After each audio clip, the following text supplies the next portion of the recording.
Have you ever gotten a package and then like later that same day you find out the person who sent it to you just died?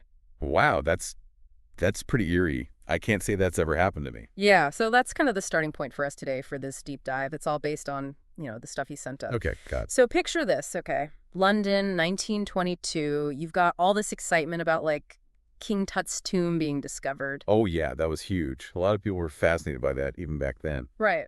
So that's the backdrop. And right in the middle of all this, there's this young girl, and she gets this mysterious package. Okay, I'm intrigued. So this is all from what book again? Right. So the book is called Secrets of a Sun King by Emma Carroll. And this girl, her name is Lillian Kay, but everyone calls her Lil. She's our main character. Lil. Got it. Yeah. So what's in the package? And who sent it? Well, that's part of the mystery. But before we get to that, I think it's important to get to know Lil a bit first. Yeah, makes sense. So Lil, she's 13, lives in London, 1922, and she's a scholarship student. Scholarship student. That probably tells us something about her, right? Yeah, I mean, she's obviously bright, but maybe doesn't quite fit in at her school. Yeah, I could see that. A bit of an outsider, maybe. Right. But what's really important about Lil, from what I've seen so far, is that she's incredibly close to her grandfather. Okay. So grandfather's important. Oh, yeah, super important. His name's Ezra, and he used to be an Egyptologist. Whoa, hold on. An Egyptologist. Right. Like back in the day when they were like actually discovering all this stuff. Exactly. Imagine that. That's pretty cool. So Lil grows up hearing all these amazing stories from him about his adventures in Egypt. She's completely fascinated by ancient Egypt, pyramids, pharaohs, the whole thing. Okay, so she's got this like almost magical connection to ancient Egypt through her grandfather. Right. But then something happens. Ezra, the granddad, he falls ill, and it's really mysterious. Uh-oh. That doesn't sound good. No, it's not. And it's this illness that kind of sets the whole story in motion. Okay, so we've got Lil, the bright scholarship student, close to her Egyptologist granddad who suddenly gets sick. And then there's a mysterious package. You got it. And speaking of that package, right? Yeah. It comes from this other Egyptologist, Professor Hanawati. He was a colleague and friend of Ezra's, Lil's grandfather. Okay. But here's the thing. Professor Hanawati, he's just passed away. Oh, wow. So the package arrives literally right after he dies. That's right. Pretty crazy, huh? Yeah, that's definitely setting up a mystery. So I got to ask, what's in the package? Well, it's not just any package. It contains an ancient Egyptian canopic jar. A canopic jar.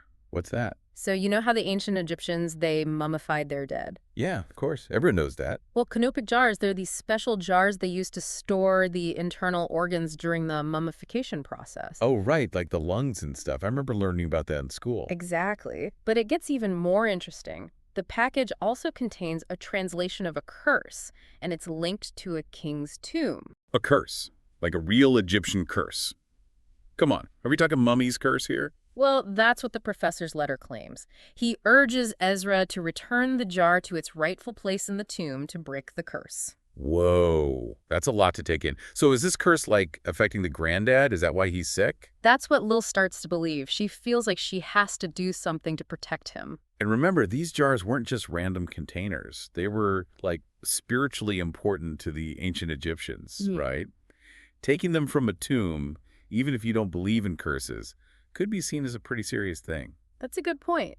So Lil, she decides she has to take this jar back to Egypt herself. To save her grandfather. Makes sense. But she doesn't go alone. She's got two friends who help her, Tulip and Oz. Okay, so a trio of adventurers. What are they like? Well, Tulip, she's this adventurous, super friendly girl from a wealthy family. Her family is kind of interested in Egypt, too. Okay, so she might have some resources that could help them out on this trip. You got it. But she can be a bit, bossy sometimes. Every group needs one. What about Oz? Oz is really smart and quiet. He's the brains of the operation. A nice balance to Tulip's energy, I guess. Exactly. And one thing that I found interesting is that both Tulip and Oz, they've both lost brothers. Oh, wow. So they're all dealing with loss in some way? Yeah. It's like this shared experience brings them together. And it kind of echoes that historical theme of loss and remembrance that surrounds ancient Egypt itself, right? Yeah. Good point. So they're heading to Egypt. This is the 1920s. How do they even get there? It's a journey. They go by boat, then train to Athens, then a cargo boat to Cairo. A cargo boat. Not exactly first class. Nope. And then another train to Luxor, and finally by camel. Wow. Talk about an adventure.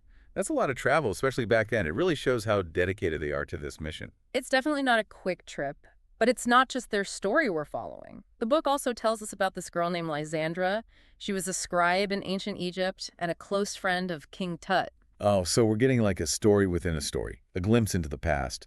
Exactly. We get to read excerpts from Lysandra's letters. And through her, we see King Tut not just as this famous pharaoh, but as a real boy with friends and worries. It kind of makes you realize that even though they lived thousands of years ago, they were real people, just like us. Yeah, it humanizes history in a way. And the crazy thing is, when Lil and her friends arrive in Egypt, guess what's happening? Let me guess. They stumble upon a hidden tomb. Not exactly. Yeah. They arrive at the same time that Howard Carter, the real archaeologist, is discovering King Tut's tomb. No way. Talk about perfect timing. The real and the fictional all coming together. Right. And it makes you think about the whole idea of these discoveries. Like, was it right for them to take all those artifacts? You know, that kind of debate. Yeah, I can see that. Like, who owns history? And who gets to decide what happens to these ancient treasures? That's a big question. So back to our adventurers. They're trying to figure out where this canopic jar belongs so they can break the curse and save Lil's granddad. So it's a puzzle they need to solve, using the clues they find along the way. Exactly. And along the way, they uncover some family secrets, too. It turns out there are connections between their families that they never knew about. Oh, so there's a whole other layer of mystery going on. Yeah, and it all comes together in the end. It's a happy ending, the mysteries are solved, everyone is safe. Good. I'm glad. It's always nice to have a happy ending. But it's not just about the plot, right? This book, it's got some really strong themes running through it. Yeah, what kind of themes? Well, friendship is a huge one. Lil, Tulip, and Oz, they really rely on each other throughout this whole adventure. And it kind of echoes the friendship between King Tut and Lysandra, too. It's like saying, no matter what time period you're in, good friends are important. Exactly. And then there's the theme of secrets. I mean, the whole story starts with a secret package, and Lil's granddad, he's got his own secrets from the past. Those secrets are what drive the story, right? They push the characters to act, to discover things about themselves and each other. Yeah, it's like they have to uncover those secrets to move forward. And it makes you wonder what secrets we all carry, right? Maybe even secrets about our own families that we don't know yet. That's a good point. And another big theme is this idea of righting past wrongs. You know, Lil and her friends, they're trying to return the canopic jar to where it belongs, to fix something that was done in the past. It's interesting, right? Like, can you really fix something that happened a long time ago? Especially when it comes to history and artifacts, things that were taken from their original places. Yeah, it makes you think about responsibility, you know, and how the choices we make today can affect things in the future. It's like a ripple effect through time.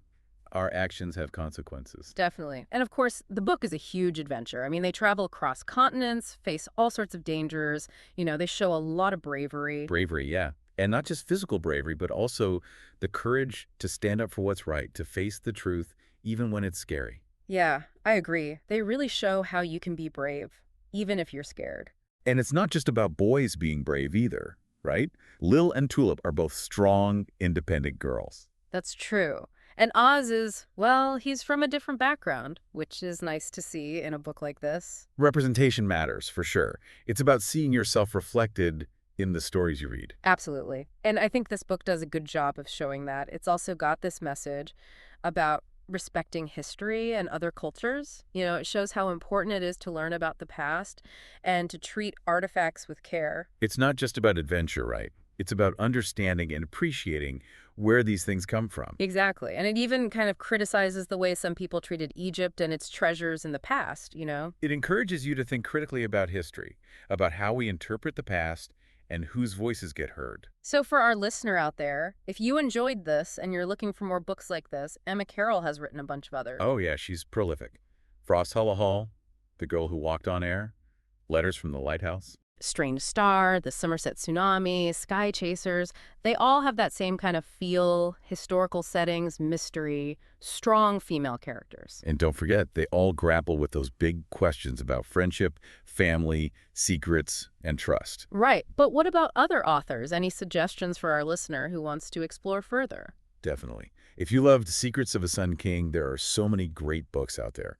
For a heartwarming story about children on a mission, check out The Boy at the Back of the Class by Anjali Q. Raouf. If you're in the mood for a train-based mystery, try The Highland Falcon Thief by M.G. Leonard. And if you like classic school mysteries with clever young detectives, the Murder Most Unladylike series by Robin Stevens is fantastic. Okay, those sound great. Any more? Oh, tons. For a steampunk adventure with heart, you can't go wrong with Cogheart by Peter Bunzel. And if you want a gripping survival story set in the Amazon, The Explorer by Catherine Rundle is fantastic. Or how about a story about a boy who ends up on a deserted island with an orangutan? Oh yeah, Kensky's Kingdom by Michael Morpurgo. Loved that one. Me too. Ah. And if you're looking for something a bit spooky, Malamander by Thomas Taylor is a wonderfully atmospheric seaside mystery. And for a moving story set during World War II, When the Sky Falls by Phil Earle is a great choice. So many great books out there. It's really inspiring. It is. Now, before we finish, let's talk a bit about Emma Carroll herself, the author of Secrets of the Sun King. Yeah, she's had such an interesting life. She was an English teacher, a news reporter, even an avocado picker. Avocado picker. That's a new one. Right. You never know what kind of experiences will shape a writer's journey. And it sounds like she really knows her stuff, too. She studied writing for young people. And I read somewhere that a poet once called her writing dangerous. Dangerous. Wonder what they meant by that. It definitely makes you curious about the power of her stories. I mean, she's often called the queen of historical fiction. It's clear she's really good at what she does. Her books are always so well researched, and she has a real talent for creating these strong, relatable female characters. And don't forget those themes that we talked about. Those are always present in her work. Friendship, family, secrets, trust. It's what makes her books so compelling. They're not just about the plot, they're about something deeper. She's won awards for her writing, too. Frost Hollow Hall won an award, and The Girl Who Walked on Air was nominated for a few. And both Letters from the White House and Secrets of a Sun King were bookstore picks. That says a lot about how much people love her books. I think it's really cool that she used to be a teacher, too. It's like she's still connecting with young people through her stories. Yeah, and she lives in the countryside now with her husband and 2 terriers. Sounds idyllic. And get this, she's a huge fan of Rebecca by Daphne du Maurier. Oh, that makes sense. It's such a classic, atmospheric novel. You can definitely see how that would influence her writing. So as we wrap up here, what are your final thoughts on Secrets of a Sun King? Well, I think it's a really captivating book. It's got adventure, mystery, and those really well-developed characters that you just care about.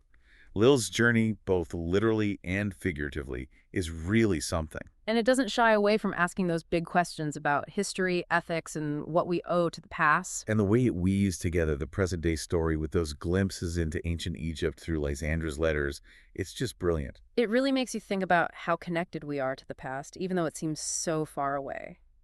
So to our listener, here's something to ponder as you go about your day. When you think about how this book mixes historical facts with made-up elements, what does that tell us about how much we love stories about the past and how we're always trying to make sense of it? And think about Lil's mission to return the canopic jar. Does it make you think about how we treat historical objects today and how our actions might have consequences down the line? We really hope this deep dive has made you want to pick up Secrets of a Sun King for yourself. It's a great read, and it might even spark your own journey of discovery, whether it's about history or about yourself. And hey, if you do read it, or any of the other books we mentioned, let us know what you think. We'd love to hear your thoughts. Yeah, absolutely. Happy reading, everyone.